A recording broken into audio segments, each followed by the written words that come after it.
اهدنا الصراط المستقيم. Assalamualaikum warahmatullahi wabarakatuh.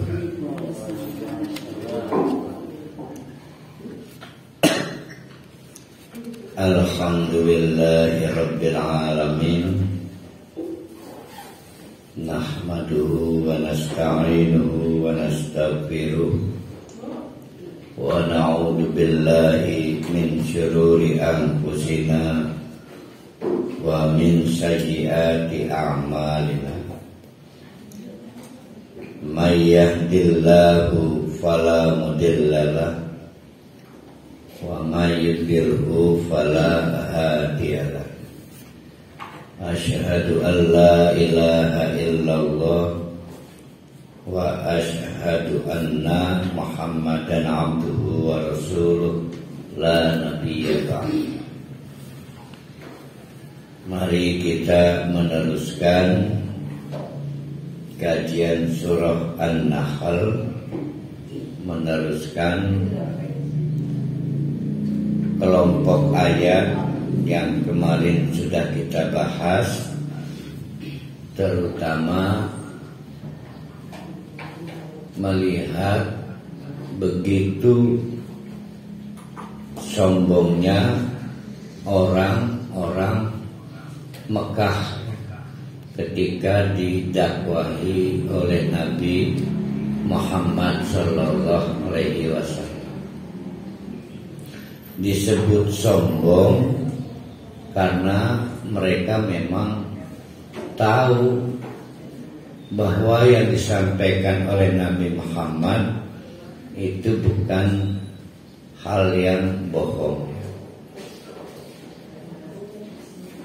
Maka mereka juga oleh Allah kadang disebut pendusta.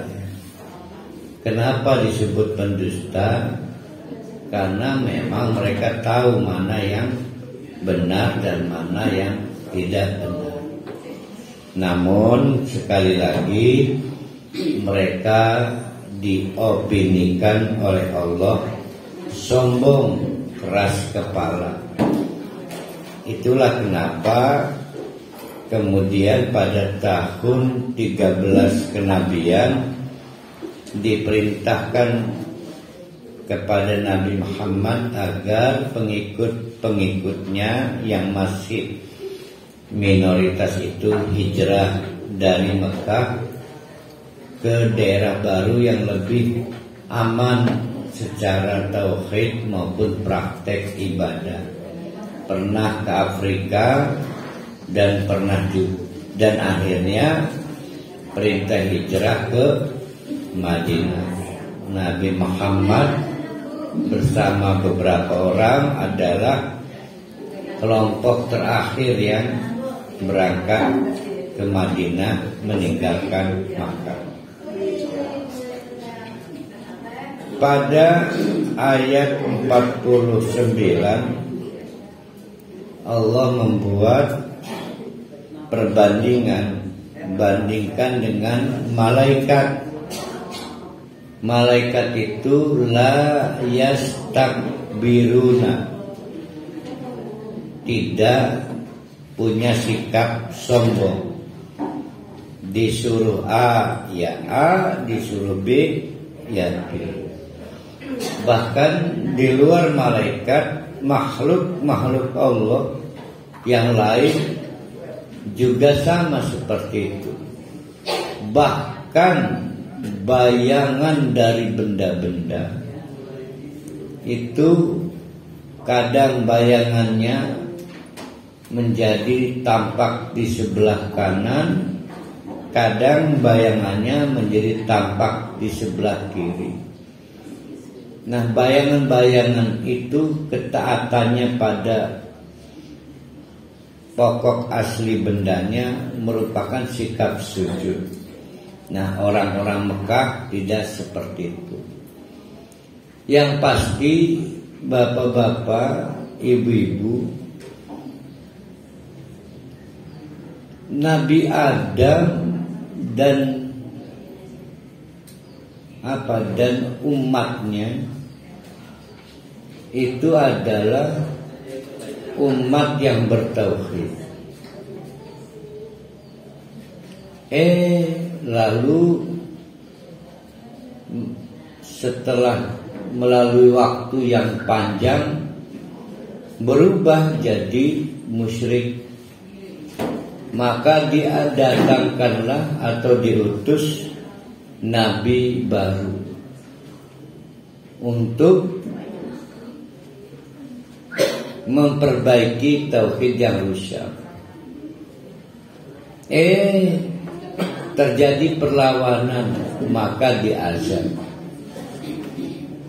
Nah, karena diazab, maka umat yang tauhidnya rusak habis kan? Karena diazab. Yang tersisa umat yang tauhidnya tidak rusak. Lalu masuk lagi alur waktu, rusak lagi. Maka diutus lagi nabi atau rasul yang baru, yang tauhidnya rusak, melawan, menolak, maka diazab oleh Allah. Nah, berarti yang tersisa adalah umat yang tauhidnya tidak rusak. Dan begitulah terus. Jadi silih berganti, karena Allah mengazab umat yang tauhidnya rusak. Bukan hanya rusak, tapi mengadakan perlawanan kepada nabi atau rasul yang diutus. Jadi silih berganti terus seperti itu. Dan ternyata masyarakat Mekah juga seperti itu. Asalnya adalah bertauhid. Asalnya. Konon ada cerita kapan mula pertama orang-orang Mekah musyrik, kapan. Jadi suatu periode zaman Mekah sebelum Islam,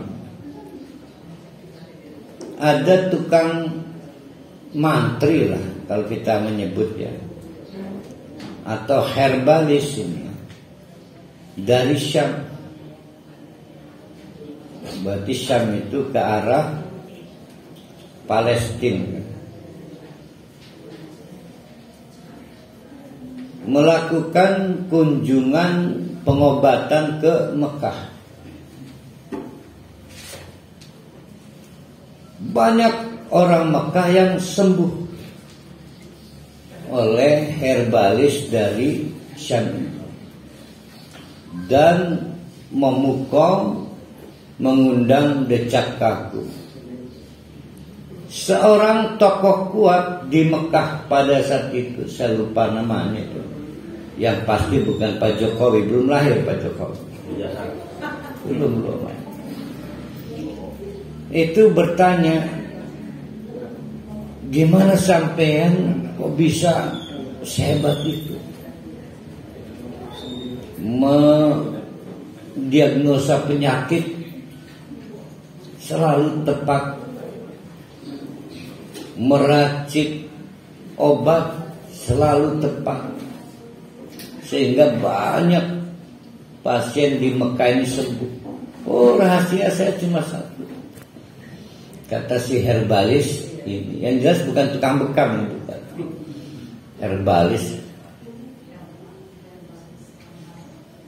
Apa rahasianya?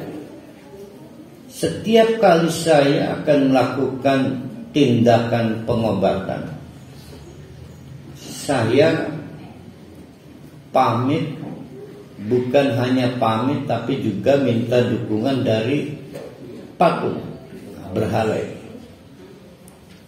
Serius. Kalau begitu beri kami satu patung. Nah, maka dikirimlah patung. Oke, nggak ada masalah. Saya senang berbagi pengalaman terbaik kepada siapapun. Maka demi menjalin persahabatan, antara Mekah dengan Syam, si herbalis kenamaan dari Syam ini mengirim patung untuk menjadi bagian dari ritual di Mekah. Dan ini patung pertama yang akan disembah, namanya Hubal. Nah, makanya jangan ngasih anak dengan nama Hubal. Dikirim patung, diusap-usap. Awalnya memang cuma diusap-usap, diberi wewangian, digosok, terus berkembang. Akhirnya tokoh penting di Mekah ini merasa kurang banyak patung. Maka berangkat lagi ke Syam, minta arahan, ingin lebih banyak patung yang bisa menjadi mediator lah orang-orang Mekah beraktivitas.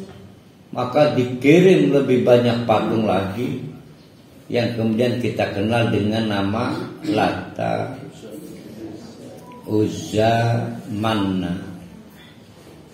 Sehingga ada 4 nama, bukan 4 patung, 4 nama patung kesohor. Ada Hubal, Lata, Uzza, Manna. Dalam perkembangan, orang-orang Mekah merasa membutuhkan jauh lebih banyak patung lagi mengisi landscape di kota itu. Setiap pertigaan, perempatan, perlimaan, pokoknya di setiap persimpangan diberi patung. Mirip lah di kita lah. Di Bali. Ya, di Bali, di Serang juga seperti itu. Setiap ada perempatan kita pengen dengan patung. Nah, tapi yang terpenting adalah mengisi di Ka'bah itu. Sampai kemudian tak terhitung jumlahnya. Nah, sejak saat itulah orang-orang Mekah menjadikan patung itu kelengkapan ritual mereka. Nah, sejarah kemusyrikan di Mekah beranjak dari situ. Jadi saya ulangi, sejarah kemusyrikan itu sejarah baru di setiap periode umat. Nabi Adam bersama orang-orang di fase awal itu orang bertauhid. Sampai kemudian ratusan ribuan tahun timbul kemusyrikan. Maka dikirim oleh Allah Nabi atau Rasul untuk memperbaiki rusaknya tauhid umat. Nah, timbul perlawanan. Maka umat terbelah dua. Ada umat yang masih tauhidnya baik, tapi ada yang menolak kehadiran Nabi baru. Diazab, maka yang tauhidnya rusak habis punah. Yang tersisa yang memelihara tauhid. Beratus atau beribu tahun kemudian rusak lagi, dikirim lagi Nabi, melawan lagi, diazab lagi, punah. Dan terus menerus begitu sampai fase perjalanan sebelum Nabi Muhammad diutus di Mekah. Lalu kita menemukan Mekah, timbul kemusyrikan. Jadi bukan barang baru, bukan barang baru. Sebagaimana Nabi Adam dan umat-umat berikutnya, orang Mekah juga mulanya bertauhid pada mulanya, sampai kemudian rusak oleh pengaruh yang tadi saya ceritakan, herbalis dari Syamnya.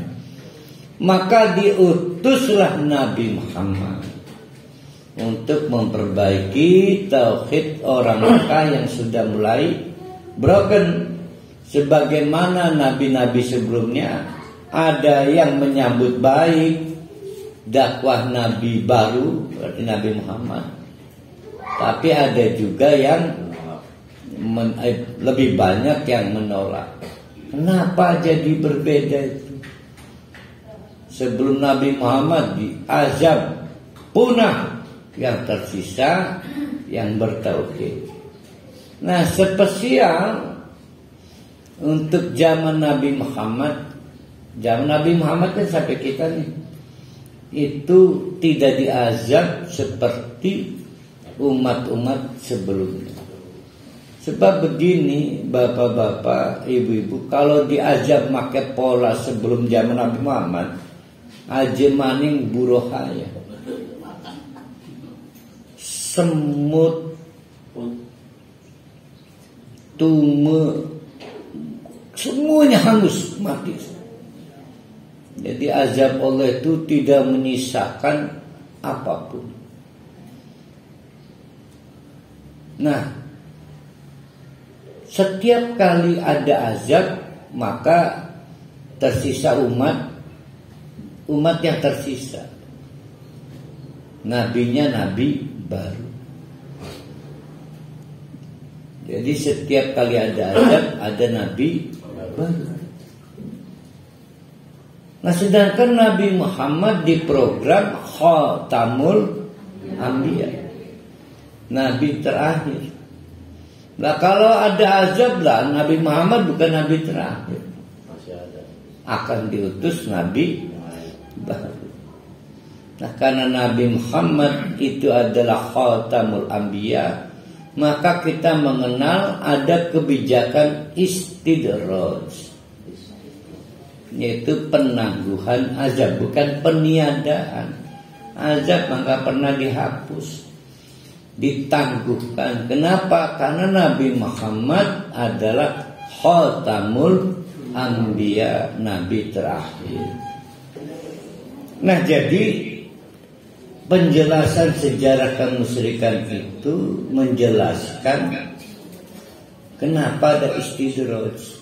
Istidraj itu penangguhan, dan itu hanya terjadi di era kerasulan Nabi Muhammad untuk mengkonfirmasi bahwa Nabi Muhammad nabi terakhir. Karena setiap nabi baru itu timbul setelah azab. Nah, kalau ada azab akan ada nabi baru. Nah, maka mari kita teruskan ayat-ayat kita dari 51. Ini menjelaskan tentang sejarah kemusyrikan yang tadi kita ceritakan. Juga sekaligus menjelaskan kapan orang itu boleh hijrah. Kapan? Kan kemarin kita simpulkan di kelompok ayat yang kemarin, mungkin itu bukan karena merasa masih kuat, tapi memang karena perintah Allah. Maka hijrah pun karena perintah Allah. Jadi mukim dan hijrah. Kapan orang hijrah? Ketika masalah atau persoalan dasarnya adalah persoalan musyrik, kemusyrikan. Jadi pertanyaan para khalid, Ustaz, akeh bid'ah masih bisa untuk mungkin bertahan.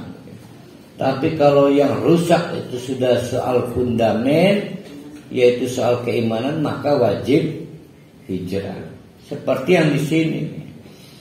Ayat 51 kita baca, wa qala Allah, dan Allah berfirman kepada siapapun, umat manapun, periode manapun, termasuk kepada orang-orang Mekah. La tattahidu ilahainis nain. Janganlah kamu membikin Tuhan jadi dua. Nanti akan ada konflik, ya, tidak masuk akal, tidak rasional. nanti akan ada perbedaan kepentingan, nanti akan ada abuse of power, penyalahgunaan kekuasaan. Sulitlah. Jadi kenapa tauhid itu wajib murni, tidak boleh rusak? Karena memang Tuhan dua bahkan lebih itu pasti timbulnya madura. Jangankan Tuhan, dua kepemimpinan saja sudah rusak. Ada wali kota, ada wakil, ada gubernur, ada wakil. Itu udah sulit. Apalagi yang ekstrim yaitu Tuhan. Tuhan ini kan luar biasa ya. Arab memutuskan untuk hari ini terbit matahari dari mana aja pasti ribut. Maka Allah mengingatkan, la tattakhidu ilahaini itsnaini. Jangan kalian berpikir tentang adanya dua Tuhan.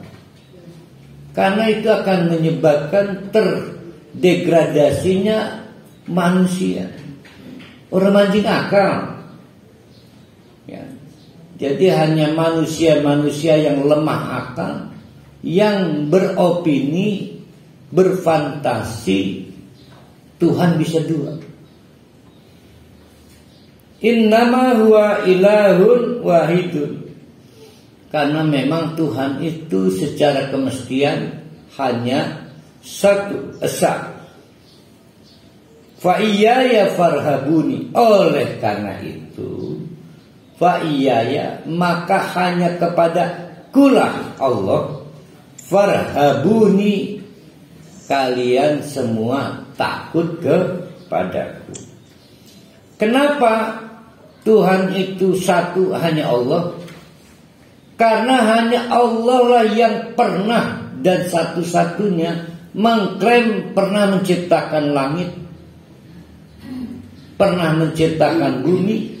Arsip-arsip sebelum wahyu ini itu nggak pernah ada yang mengklaim Tuhan yang manapun lah, saya dulu yang pernah menciptakan matahari. Jadi Al-Quran ini bukti otentik. Ada sejarah, bukti, ada apa disebutnya Tuhan itu apa? Ada faktor yang mendeklarasikan saya menciptakan alam raya ini. Ya alhamdulillah. Terkepar hari. Ya kenal bocor ban. Sejarahnya per kali ini kalau bolos malamnya japri. Kalau nggak japri ada apa-apa biasanya. Yang nggak pernah japri izin itu buruhaya.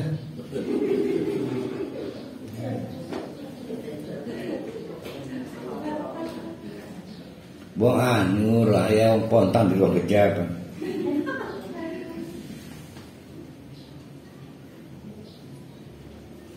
Maka Allah menegaskan walahu, milik, hanya milik dia, milik Allah lah. Ma apapun fis samawati, di alam raya bagian atas langit, wal ardi, dan alam raya bagian bawah bumi, walahu, dan milik Allah lah. Ad-dinu, apa din itu? Nah, pintar tuh, ketaatan. Dainun, utang. Ya, dainun, utang. Orang yang ditagih utang itu terintimidasi. Dan orang yang punya hutang itu memiliki ketaatan, kepatuhan, rasa takut kepada yang punya utang. Nah, dinun itu seperti dainun, seperti orang yang loyal, taat, takut, sungkan pada yang memberi hutang. Jadi dinun, dainun itu satu akar kata. Maka walahu, kalau memang seperti itu kamu merasa sungkan, loyal, taat, patuh hanya karena orang lain memberi hutangan, atau lebih-lebih lagi kepada Allah. Berapa sih kemampuan seseorang memberi hutangan? Paling pakai angka. Lah yang dimiliki Allah dan dihibahkan kepada manusia tak bisa terhitung. Maka kata Allah, oleh karena itu walahu, kepada Allah lah ad-dinu, ketaatan wasiban, selawasi, wasiban tanpa henti.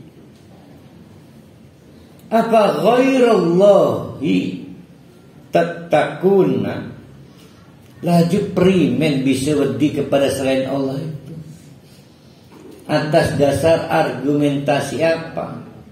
Kalau hutang, saya punya hutang, kalah dengan apa yang dihutangkan Allah pada kita, dengan apa yang dihibahkan Allah kepada kita. Sekarang mari kita renungkan, hitung-hitungan aja deh, seberapa hutang jasa kita pada Allah. Kata Allah, wa ma bikum min ni'matin fa minallah. Ketahuilah apapun yang menyenangkan yang kita gunakan itu minallah. Semuanya dari Allah. Bahkan produksi apapun, apa produksi apa? Baterai, lah nikelnya dari Allah. Produksi apa lagi? Roti, lah minyaknya dari Allah. Roti. Jadi jangan mengklaim tidak ada variabel yang given dari Allah. Semua dari Allah. Jadi faktor produksi manapun ada unsur keterlibatan Allah yang sifatnya given, ya, bukan hasil rekayasa, given. Maka kata Allah, wa ma bikum, apapun yang ada pada kalian min ni'matin, yang menyenangkan, itu fa minallah, maka semuanya dari Allah. Ada yang milik selain Allah? Enggak ada. Summa, laju, idza masakum, pada waktu kita itu giliran dapat adurru, yang tidak menyenangkan, yang tidak menyenangkan, fa ilaihi tajraun, kan kalian nempuhaken pada Allah. Ai nempuhaken kenapa ya?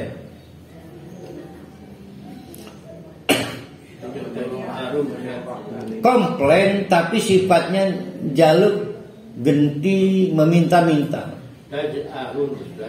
Lah iya, taj'arun, meminta sebagai bentuk komplain. Nggak ada kan yang nempuhakan kepada Pak Jokowi karena gering, kita nggak ada. Semua kita sampai ateis sekalipun akhirnya kembali kepada Allah. Nah, itu membuktikan kita punya hubungan ketergantungan pada Allah. Summa idza kasyafa, akhirnya badai berlalu. Itu soundtrack film Badai Berlalu, bintang filmnya Christine Hakim dan Romi Rama, Slamet Raharjo.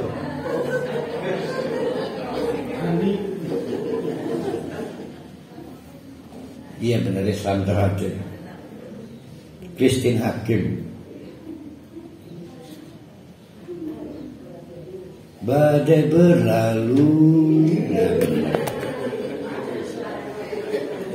summa idza idza kasyafa durra, dan pada waktu kasyafa Allah menyingkapkan, artinya menghilangkan ad-durra ankum, tadi penderitaan dari kalian. Idza fariqum minhum bi rabbihim yusyrikun, barulah ada kelompok orang yang menduakan Allah. Jadi siapa yang menyembuhkan, siapa yang terima medali. Jadi siapa yang berjasa, siapa yang terima penghargaan. Yang berjasa Allah, dari mana tahunya? Kan tadi minta pada Allah, komplain. Berdoa, ya Allah, berdasarkan almanak Panu ini sudah 2 tahun. Sangat mengganggu. Nah, diijabah oleh Allah, panunya hilang. Maka nulis status, kerasa ya arti sahabat,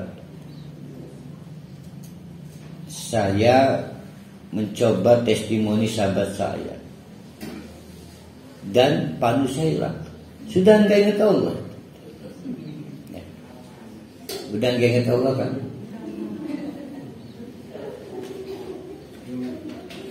Saya senang teman-teman selebriti yang terima penghargaan apapun, mau Indonesian Idol atau apa, thanks to Allah.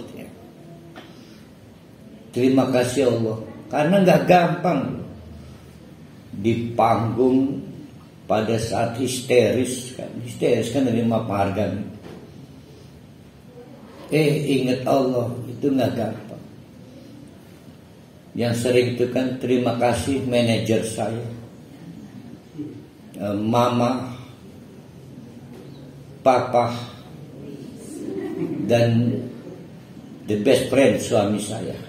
Tapi jarang artis ngomong laki pun, lebih banyak nggak mau ketahuan kasih regata kan, nggak mau ketahuan ternyata udah 2 tahun rumah tangga kan. Regata itu kemarin Ramadan ikut membintangi para pencari Tuhan.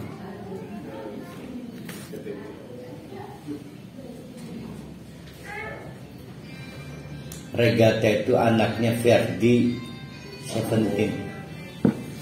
Sebenarnya kenal Bepar Holly. Saya juga nggak nonton. Dikorek gara-gara regata ke berhala. Lihat guru kita. Iya, tuh. Nah, lihat furu bima atainahum. Ini ada 2 versi nih, lihat furunya. Lihat furu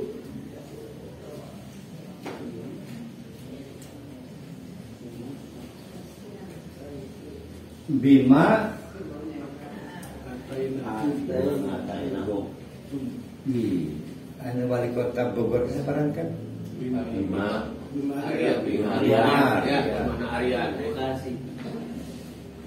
Bima atainahum.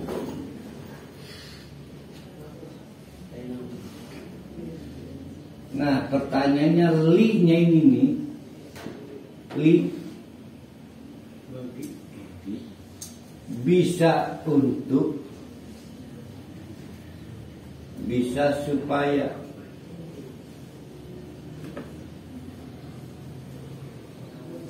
Itu kan asalnya begini nih. Giliran sembuh, badainya berlalu, salah berterima kasih. Bukannya berterima kasih pada Tuhan, ada someone lain yang mendapatkan penghargaan.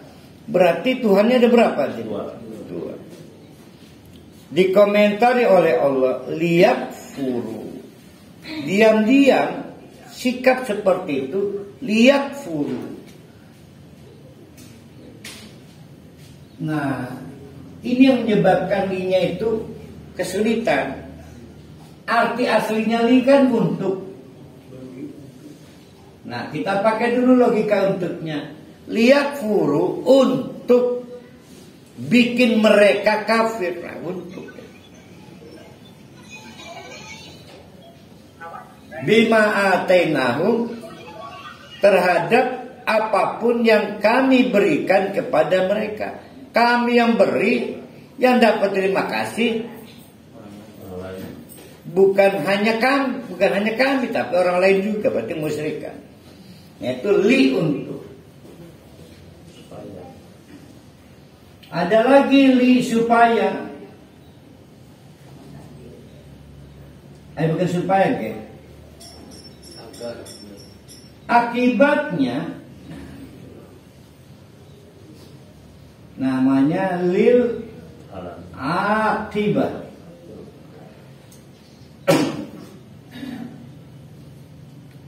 Li yang bikin sebab, liyakfuru akibatnya. Nah, kita pilih yang kedua maksudnya. Jadi nggak pilih yang orinya ya. Liyakfuru akibatnya tuh timbullah kekafiran. Jadi diam-diam lupa berterima kasih pada Allah, malah berterima kasih pada selain Allah, dokter, mantri, suami ngasih hadiah, padahal suami digerakkan oleh Allah juga. Nah, itu liyakfur, berakibat diopinikan kafir. Gampang melogikakannya. Kok kafir? Karena menutup fakta pemberian Allah.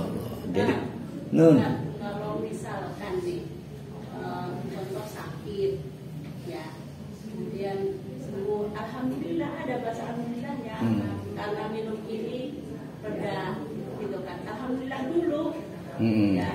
Terus sakit, sebabnya makan ini, itu masuk statement kekafiran kan? Enggak, penyebab sakitnya atau penyebab sehatnya? Dulu, aduh kamu misalkan mahnya karena salah makan. Iya, saya juga nanya. Terakhir makan apa terakhir? Salah makan, gitu kan. Terus kemudian minum obat, alhamdulillah kerja, alhamdulillah.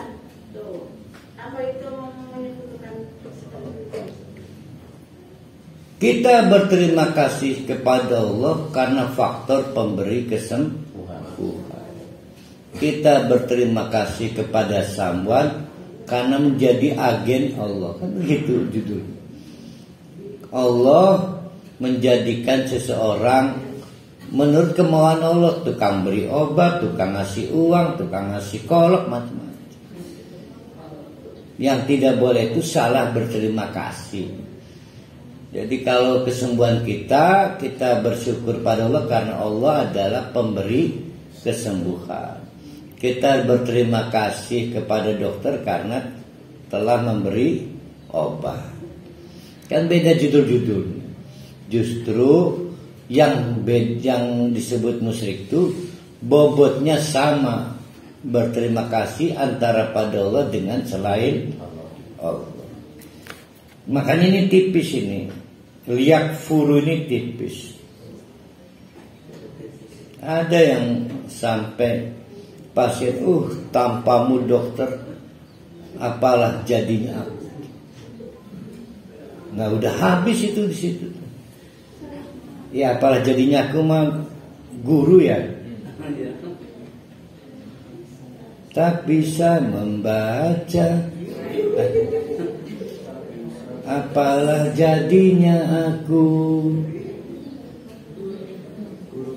guruku tercinta.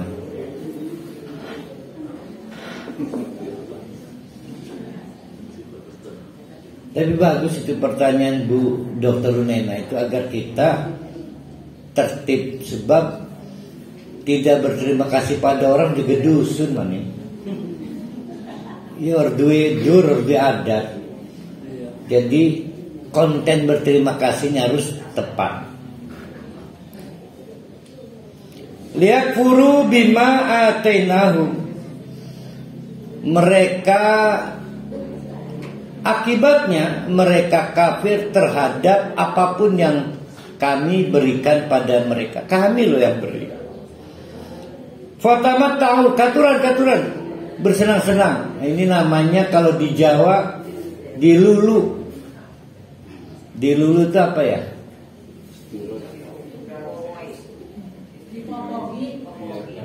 Iya dibiarkan, tapi sebenarnya ada anak saya, ayah ngambil uangnya 2.000 sekalian itu kabeh kajebil dia.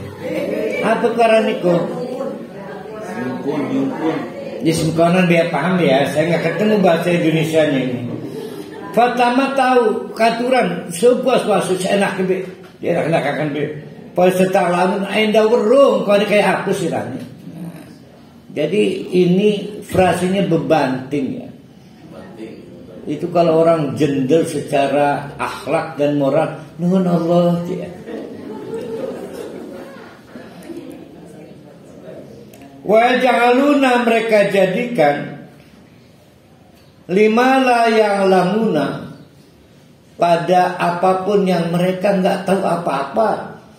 Ngasih oksigen enggak, ngatur langit enggak, ngatur matahari kapan terbit kapan terbenam enggak, nasibat malah dapat penghargaan, dapat legasi. Mimma razaqnahum, padahal kami yang memberi rizki. Panen, siapa yang memberi panen? Allah. Tapi yang dapat sesajen adalah penguasa laut selatan segala. Begitu kan ceritanya kan. Saya menanya ini mah, tapi maaf ini. Bebagi ning bocah yatim.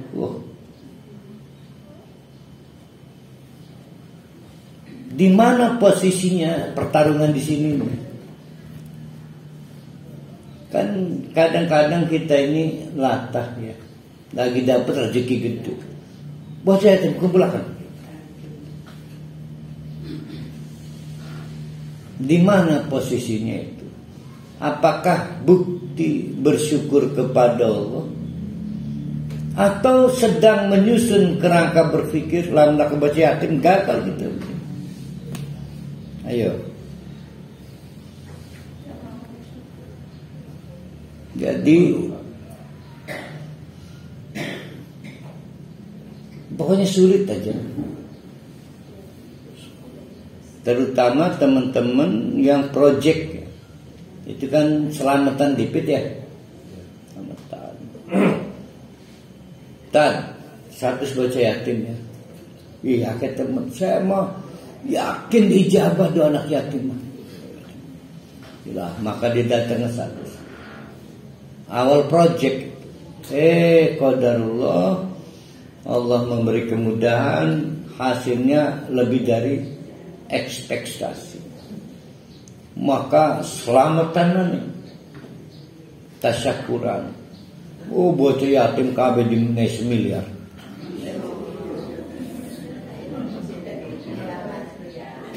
Pertanyaannya, mari kita susun kerangkanya. Sedang berterima kasih pada Allah atau sedang berterima kasih pada anak yatim? Itulah yang dimaksud dengan wa ja'aluna lima la ya'lamuna nasiban mimma razaqnahum. Lah bocah yatim iku berapa apa memang mengklaim dia pasti mengklaim. Semua tim sukses mengklaim. Semua tim sukses mengklaim, ada suksesnya, ada tim sukses. Nah hebatnya lagi, setan wa zayyana lahum amalahum. Jadi setan enda tegar orang ke dalam dusun anega naik penghargaan yang baca yatim. Nah itu tolong disusun kerangka berpikir. Sedang berterima kasih pada Allah atau sedang berterima kasih pada anak yatim. Enggak Ustaz, saya tetap alhamdulillah. Tapi saya menganggap, waduh, rasanya mustahil bisa sukses tanpa doa anak yatim. Nah, itu sudah sulit. Maka cara menjawabnya sama dengan menjawab Dr. Hunain. Tempatkan proporsinya dengan baik. Bahwa faktor penjamin kesuksesan tetap Allah. Tapi hati saya menjadi kuat dengan kehadiran anak-anak yatim. Kan selesai. Tolong demi Allah, sampai bersumpah ya Allah nih, mengancam pada orang-orang yang salah berterima kasih. La tus'alunna amma kuntum taftarun. Kalian akan dimintai pertanggungjawaban kelak atas pemutarbalikan fakta itu. Namanya mutarbalikan fakta. Allah yang kasih, yang dapat panggung bukan Allah. Ya anak yatim lah, dan lain-lainnya. Kadang ustadz, kadang dukun. Banyak pengusaha di Serang begitu keluar dari BJB karena cair uang. Orang yang pertama ditemui bukan istrinya. Oh, berarti langsung masjid Ustaz. Bukan Allah juga. Manek gunung gelati kiai ini. Maka alhamdulillah kiai, nggak mungkin saya menomor duakan kiai. Saya belum pulang nih kiai, belum ke rumah. Itu lihat itu, mendoyak mobil saya itu, duit habis ini. Nasib laonnya kiai ini juga nggak meluruskan situasi. Alhamdulillah, memang istri itu fitnah dunia. Kamu udah selamat datang ke sini, udah, pokoknya kayaknya sableng aja. Mestinya kan diluruskan umat kayak gitu kan. Kamu udah sholat, syukur belum? Enggak lah, di mata saya, karena di mata kan Allah itu kan gue. Yang inspiratif terhadap usaha satu kiai. Dilaju virus ini 9 miliar, alhamdulillah. Nih saya kasih nasihat ya, jangan ke yang lain dulu. Istri kamu, senang tuh dapat nasihat itu. Walaupun kamu punya jam-jam, udah ke istri dulu. Itu jimat kamu. Bisa kiai memberi nasihatnya. Maka pulang. Jadi sulit berterima kasih pada Allah, itu sulit.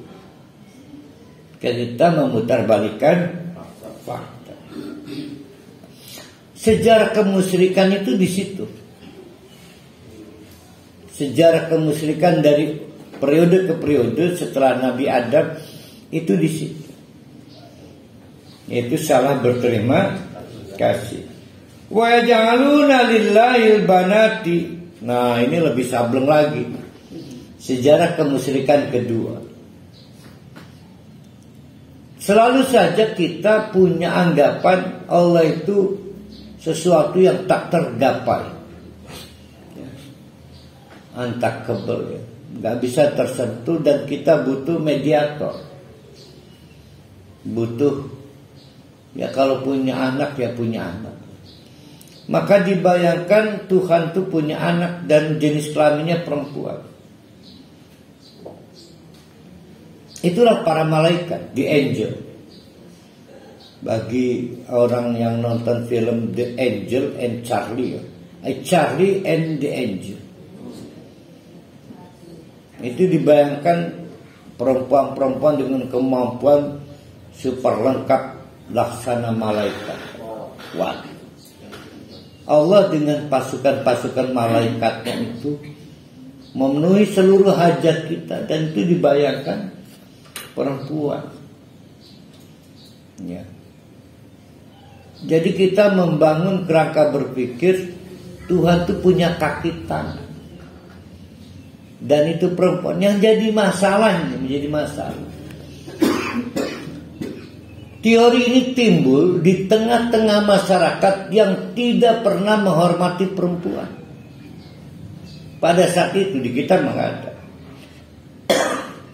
Yaitu di komunitas Mekah yang perempuan itu gila-gilaan gak ada harganya.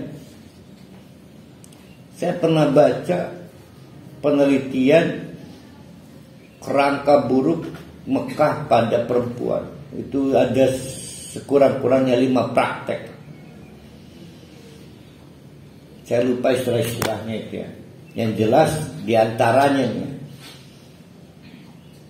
ada praktek bolehnya tukar menukar istri karena rasa jenuh, bosan, garing udah. Jadi untuk refreshing itu boleh. Boleh juga menikah kontrak karena suatu kebutuhan jangka pendek.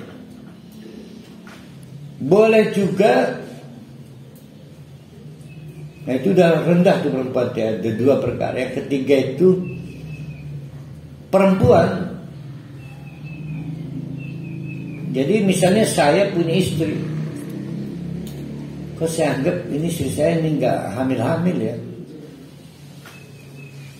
Karena orang Arab itu orang yang derajat sosialnya ditentukan oleh keturunan, terutama laki. 3 tahun rumah tangga itu udah was-was.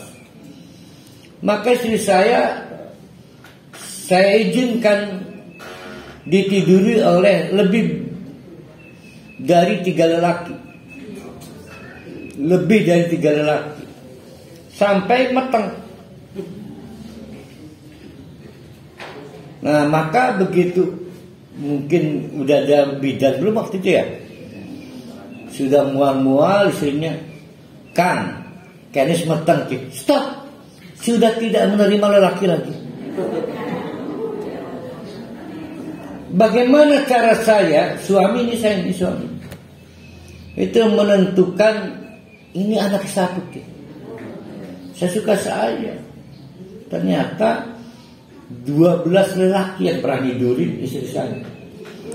Maka seperti saya mau nomor 1, mau nomor 3, siapa yang saya tunjuk nggak boleh mengelak. Dia suami setelah saya cerai.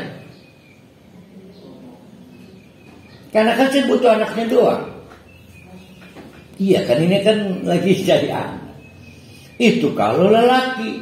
Namun badal berlanjut lagi, buka pelang lagi, terima lelaki lain. Allah, itu 3. Yang keempat, abah kita mati, maka ninggalkan rangdu. Kalau saya berkenan, maka saya jadikan istri. Kebetulan belum berkenan, saya masih punya 4 istri misalnya. Maka saya bilang, Bu, jangan kawin dulu, takut saya butuhkan. Saya tahan. Oh, nggak ada harganya. Itu nomor 4. Saya lupa itu saking jijiknya itu. Nggak ada harganya perempuan.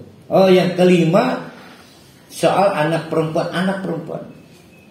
Kenapa anak perempuan itu selalu jadi bebannya? Karena memang keras di Mekah itu. Butuh tenaga orang-orang berotot kuat karena tanahnya tandus. Panas. Kemudian makai ngerengek nangis. Maka bagi ayah yang tidak kuat mentalnya, pilihannya tinggal satu, dikubur hidup. Karena kan tidak dibutuhkan untuk memperbaiki status sosial. Nah, waduh, mengerikan perempuan di periode itu. Tidak ada harganya. Anehnya, di periode itulah mereka membangun kerangka bahwa Tuhan itu duwe anak wadon. Jadi di tengah-tengah orang Mekah tidak sangat bangga punya perempuan. Malah mereka memberikan penghargaan pada Tuhan dengan bahwa teori Tuhan punya anak perempuan. Wah, ini kurang ajar. Nah, ini dikomentari. Ini puncak kemusyrikannya. Berarti paling soft apa? Paling soft salah berterima kasih. Yang paling hard, yang paling parah, memberikan penghargaan kepada Tuhan dengan penghargaan yang dia sendiri nggak mau. Maksudnya begini nih. Ane iwak badeg. Ganti ya bahasa Indonesia. Ada ikan udah basi. Kata istrinya, Pak, kasih tetangga aja, kita nggak mau masak ini. Kurang ajar loh. Kita aja nggak mau dikasih tetangga. Kita aja nggak mau dikasih ke Tuhan. Udah gitu salah terima kasih, giliran ngasih sesuatu yang tidak pantas. Jadi bergeraknya dari situ. Teori-teori kemusyrikan ini. Maka dibahas oleh Allah, wa yaj'aluna, kurang ajar, mereka menjadikan lillahi, untuk Allah itu albanati, anak-anak wadon. Apa ini dasarnya ini? Ada di kitabnya. Perintah Rasul enggak berbisan. Maka kata Allah subhanahu. Masih ingat kapan kata subhanahu digunakan? Kan ketika kita tidak punya cukup pengetahuan terhadap sesuatu itu, maka kita ngomong subhanallah, ilmu saya nggak nyampe. Sama subhanahu, nggak ada dasar ilmunya. Menganggap Allah itu punya anak perempuan. Walahum ma yastahun, sekarape dewek. Yastahun, hawa nafsu, yastahun. Walahum ma yastahun, sekarape dewek itu berarti tidak argumen. Sama dengan kita menganggap, oh enggak Ustaz, saya masih demi Allah tidak menganggap batu ini Tuhan, enggak. Cuma saya yakin Allah menitipkan kekuatan pada batu ini. Sama aja. Jadi waduh, sulit lah. Sulit ya. Jadi yang dipraktekkan orang Mekah sebelum Islam, menganggap Tuhan itu punya kaki tangan, kita praktekkan juga. Nggak ada orang yang mau menyembah Kristus, nggak ada. Tapi meyakini Kristus ini adalah bagian dari jalan kepada Tuhan. Keris, apapun, jimat dan sebagainya. Hati-hati juga. Ada, saya itu punya pikiran gini, anak merejeki. Suatu hari, suatu periode, dapatlah anak, maafin, cacat, disabel.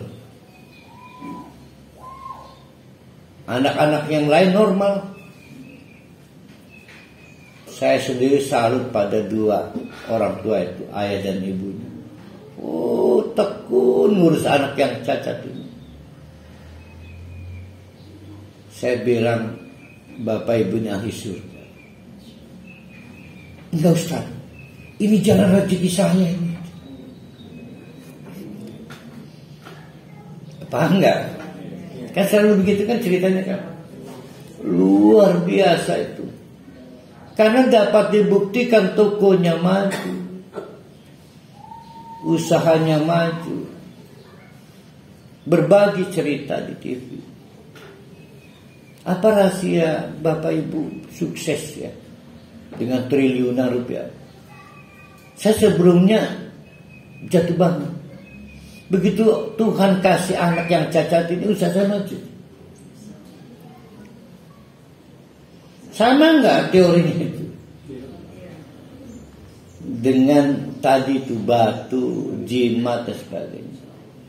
Jadi kemusyrikan itu bermain-main di wilayah pikiran kita. Dari pikiran kita. Dari sejak salah berterima kasih, Mau bos yatim menjadi bagian penting. Sama dunia.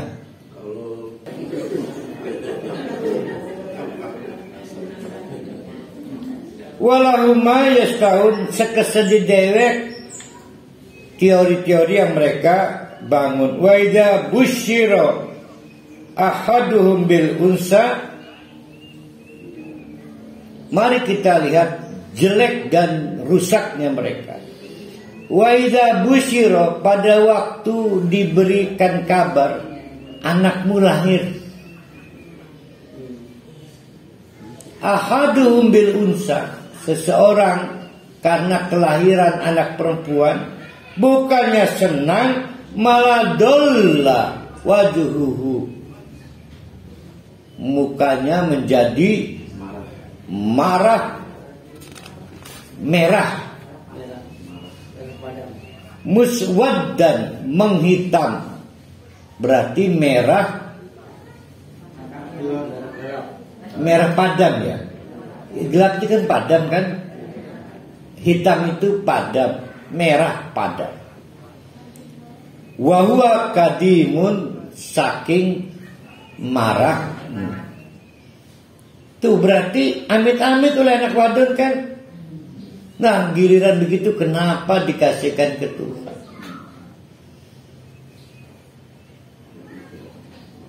Pak, infakin aja ke masjidnya, udah gak dipakai mama ini, mama mah gak butuh. Giliran udah broken dikasihkan ke Allah. Sama. Yatawara minal qaumi min su'i ma busyira bihi. Bahkan saking jeleknya pandangan pada perempuan, amit-amit punya bagian dari persoalan perempuan, maka yatawara minal qauli, mereka malu apabila terlihat oleh publik. Yatawara, apabila terpublikasi keburukan minal qaumi, oleh banyak orang, min su'i ma busyira bihi, soal aib punya anak perempuan. Maka wartawan dibayar, tolong jangan kasih publikasi kalau saya punya anak perempuan, karena dianggap aib. Ayum sikuhu ala hunin, tinggal pikirannya gimana nih, satu langkah sudah tidak terpublikasi. Tapi kan si barang ini ada anak wadon ini, tinggal primen iki kudune sireken gawe bencana bae isin abaikin. Maka ayum siku ala hunin, dibiarkan tinggal menetap ala hun untuk beberapa waktu. Am yadussuhu fit turab, atau dipendem urip-urip. Berarti yang pertama dipasung ya apa? Dipingit ya, disembunyikan. Apa prakteknya kalau dipingit, dipasung kan kedeleng mas ya? Apa namanya? Dikerangkeng di bawah tanah kali ya? Karena tidak semua ayat pun, jangan dikira loh, ini menceritakan bukan kejam. Tidak ada pilihan. Karena nggak banyak juga yang mampu mengubur anak perempuan hidup berat. Kalau bukan karena status sosial nggak mampu, maka ada pilihan. Ada yang nggak sanggup, akhirnya di penjara di bawah tanah untuk waktu yang panjang, semati-matinya. Ada yang dimati paksa, fiturab, dipendem kayak nih kejaban bebek kan ya. Arti sebenarnya kan dipendem di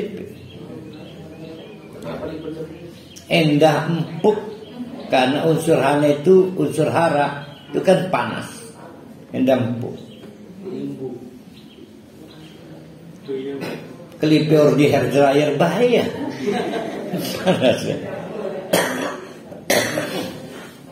Janganlah itu mah mitos itu mah. mendingan digodokin gue bodrek gancang empuk. Lamun gue bodrek gue tawas. Nanas larang eman.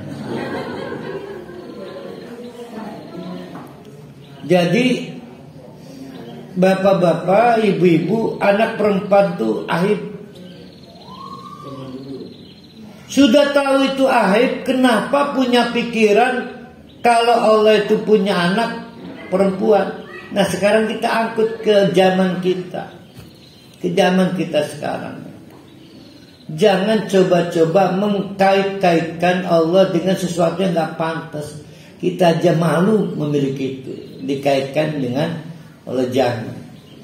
Termasuk hal yang kita berikan pada Allah, jangan yang terburuk. Kalau kita aja gak mau, kok dikasihkan pada Allah. Ya kolak yang basi ke tetangga. Nah Ustaz, kalau baju layak apa tuh? Layak pakai, pantas pakai apa ya? Layak pakai apa pantas pakai, saya lupa. Layak pakai ya. Nah begini jawaban saya, bukan ngebelain Aisyah dan lainnya. Tidak semua baju bekas itu jelek. Ya. Kan bekas kita pakai sebetulnya masih saya cintai. Berat saya ngasihkannya. Tapi karena Aisyah mau bikin program, saya kasihkan. Jadi patokannya adalah seberapa cinta kita pada barang itu. Kalau masih punya cinta pada barang itu, ya infakkan. Dan itu infak yang terbaik. Kan banyak baju-baju kenangan. Semua baju saya baju kenangan. Ya karena kan kalau di buku kan pasti ada saya tulis. Ada min hadiyatun min bla bla bla bla. Ada, saya masih ingat, ada seorang kabid perempuan tuh, di pariwisata Pemprov Banten. Umroh, Ustaz saya pengen belikan kitab. Pulang, suaminya nggak pernah di Indonesia, di Singapura. Seorang kabid, ayu mani. Selalu saya berpikir kapan lakinya mati. Nah itu saya tulisin hada hadiyatun min bla bla bla bla. Semua berkesan. Nah saya juga baju banyak kan dari orang. Kan perhalingannya kalau lagi dipakai dikasihkan orang pugu demen kita. Karena kenangan. Nah itulah nilai infaknya. Walaupun bekas pakai. Nah yang tidak boleh sudah berdemen dinyakakan, nah, sama seperti itu. Kita aja nggak mau.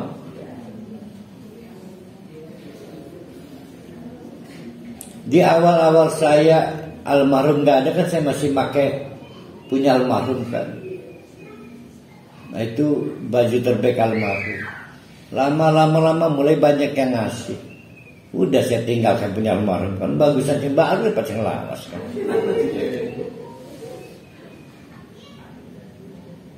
Bikinnya gara-gara Pak Rohali itu.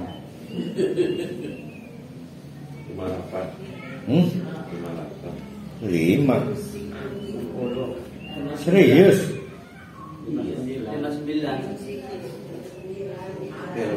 Iya benar, saya berakhir di 61. Ala sa'ama yahkumun. Betapa buruk seburuk-buruknya keputusan mereka itu. Menyematkan sesuatu yang tidak pantas pada Allah. Nah maka diputuskan oleh Allah, lilladzina la yu'minuna bil akhirah. Siapapun yang nekat berbuat apapun itu karena tidak percaya adanya pembalasan akhirat, itu masalus saud. Apa masalus saud? Setimpal dengan kejahatan. Walillah, sedangkan milik Allah lah al-masalul a'la, pemberian yang tinggi, terbaik. Wa huwal aziz al-hakim. Masih ingat cara kita menjelaskan al-aziz? Jadi kalau Allah menjelaskan al-aziz, pada dasarnya Allah bisa bikin apapun. Diazab seperti umat-umat sebelum Nabi Muhammad, tapi Allah menangguhkan. Kenapa Al-Hakim? Ada dasarnya. Karena Nabi Muhammad Nabi terakhir, memberi kesempatan pada umatnya untuk bertobat. Ternyata nggak tobat-tobat. Maka azab skala kecil mungkin terjadi.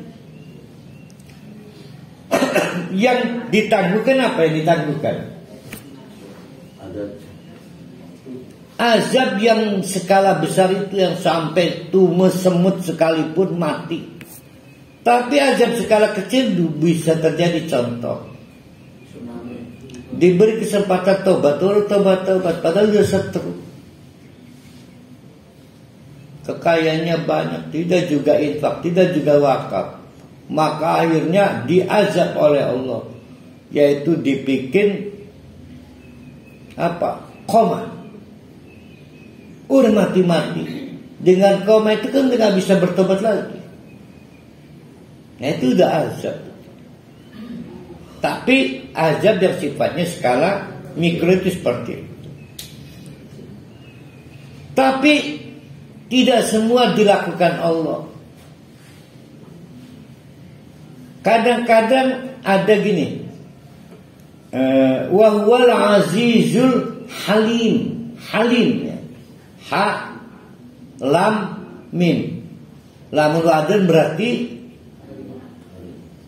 suirat. Halimah itu suirat. Halim menahan diri. Sebetulnya bisa nabok, tapi menahan, maka disebut halim. Nah kadang-kadang begitu. Wa huwal azizul halim. Sebetulnya bisa mengazab, tapi halim. Nah ini menarik. Wa huwal azizul hakim. Sebetulnya bisa mengazab, aziz, maha perkasa, tapi al-hakim. Ada yang bisa dijelaskan. Al-hakim apa? Satu, ini Nabi terakhir. Dua, memberikan kesempatan pada siapapun untuk bertaubat dan sebagainya. Nah penjelasannya bagaimana Al-Hakim itu? Penjelasannya ada di ayat 61. Kata Allah, lamun benar kejadian azab itu dibuktikan, walau yu'akhiduhullah an-nasa, andai kata dibuktikan oleh Allah kepada manusia bidulmihim, oleh sebab kedoliman mereka, ma taraka 'alaiha min dabatin, maka tak akan tersisa binatang melata sekalipun. Tak akan tersisa, tak akan bisa itu. Tak akan tersisa binatang gemet ludes. Waduh bahaya kalau sekarang bahaya. Walakin yuakhiruhum ila ajalin musamman, tetapi Allah menangguhkan ila ajal. Ajal itu batas waktu sesuatu. Sesuatunya siapa? Manar. Batas waktu umur manar. Sesuatunya apa? Mobil. Batas waktu macam-macam. Kan pabrik mengeluarkan apa itu? Batas waktu penggunaan macam-macam. Nah itu ujungnya disebut ajal. Musamman, yang dijelaskan. Pabrik mengeluarkan kan produk apa ya? Itu apa namanya? Expire. Nah itu namanya expire, itu ditulis ya, diketik ya. Diketik itu namanya musamman. Ustaz, batas waktu mana kan nggak dijelaskan. Kita yang nggak tahu, udah dijelaskan fi lauhil mahfuz. Udah dijelaskan, musamma, udah diumumkan. Berkalingan kali per hal ini. Semua ada batas waktunya. Faida jaa ajalum, ketika batas waktunya sampai, la yastakhiruna sa'atan, tidak bisa ditunda sedetik sekalipun, wala yastaqdimun, dan tidak bisa juga diminta untuk dimajukan sedetik sekalipun. Nah, bapak-bapak, ibu-ibu, pada prinsipnya kemusyrikan itu ada sejarah. Kemusyrikan suatu umat dapat dijelaskan sejarahnya, dan kemusyrikan kita dapat kita jelaskan asal muasalnya. Bergerak dari yang paling soft, lembut, sampai hard keras, semua bermula dari cara berpikir. Seperti salah berterima kasih. Nah, kemusyrikan bergerak dari salah berterima kasih, salah menakuti sesuatu. Dikira sesuatu itu memiliki kemampuan untuk menimbulkan madorot dan lain sebagainya. Nah, kemusyrikan itu bergerak. Nah, transisi itu namanya waktu untuk kita bertobat. Nah, itulah rahasia kenapa ada istidraj. Ya, kenapa istidraj? Karena kemusyrikan itu bergerak dari satu fase ke fase berikutnya, itu ada transisinya. Jadi kemusyrikan itu bukan barang yang asli ya. Iya kan, dari Nabi Adam nih. Jadi kemusyrikan sesuatu yang baru, dan selalu sesuatu yang baru. Bisa dia penumpang gelap, dia pemain di tikungan, selalu yang baru. Yang asli kita itu bertauhid. Yang asli kita itu bertauhid. Allah bertanya dahulu sekali, alastu birabbikum, qalu bala syahidna. Kita berkomitmen, dan itu asli kita. Jadi sekali lagi, kemusyrikan itu barang baru dan penumpang gelap. Ada transisinya, ada fasenya, ada peluang kita bertobat. Ada peluang, maka istidraj itu ada di situ. Bersyukurlah kepada Allah, ada paket istidraj, sehingga kita itu ditangguhkan. Nah, saya ingin meluruskan pemahaman istidraj dulu. Kita ini kan ngomong istidraj tanda petik, maaf, julid kan. Julid, nyinyir. Ustaz, iku gali, maaf ya, ibadah orang bagus sampai sugih. Istidraj itu mah nyinyir. Istidraj itu kita semua, untuk bapak-bapak, untuk ibu-ibu, untuk orang yang lagi sesat, bahwa kita juga mungkin mengalami broken, kerusakan, kemusyrikan pada sistem berpikir. Untung ditangguhkan, sehingga kita punya waktu yang cukup untuk kembali kepada Allah. Sayang, kata istidraj itu seolah-olah kata yang dinyinyirkan untuk seseorang. Dan akan lagi dibiarkan oleh Allah, padahal kita juga lagi dibiarkan oleh Allah, sama. Jadi istidraj itu adalah kebaikan Allah, agar kita mengambil peluang dari satu transisi ke transisi berikutnya untuk bertobat. Nah, nanti kita teruskan pada pertemuan berikutnya. Aku lupa lihaza wastaghfiruh, innahu wal ghafurur rahim. Assalamualaikum warahmatullahi wabarakatuh.